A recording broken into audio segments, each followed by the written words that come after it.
आषाढ दीप अमावस्या यंदा गुरुवारी 24 जुलै रोजी आली आहे आणि याच दिवशी गुरु पुष्यामृत योग सुद्धा तयार होत आहे. तर अमावस्या आणि लक्ष्मी पूजेचा शुभ योग तर तुम्हाला माहितच आहे की दिवाळीतील लक्ष्मीपूजन हे अमावस्येलाच केलं जातं. तर या दीप अमावस्या आणि गुरुपुष्य नक्षत्राच्या शुभ दिनी सोनं, चांदी, पितळ, तांबा किंवा इतर काही वस्तू खरेदी करा किंवा करू नका. पण देवघरातले देवांना मात्र सोन्यासारखं पूजा. देवघर आतून बाहेरून कधी आपण पाठीमागून घाण काढत नाही. अगदी अमावस्येला अगदी स्वच्छ पुसून घ्या. देव, समई, दिवे सर्व स्वच्छ करून अमावस्येच्या दिवशी पंचामृत शक्य नसेल तर साध्या पाण्याने, दुधाने माता लक्ष्मीला अभिषेक घालून छान धूप, दीप, कापूर लावून फुलं वाहून पूजा करा.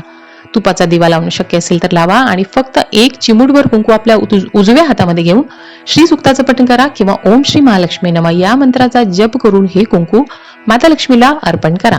अगदी साधी सोपी पण महत्वाची सेवा या अमावस्येला आणि गुरुपुष्य नक्षत्राच्या शुभ दिनी करा.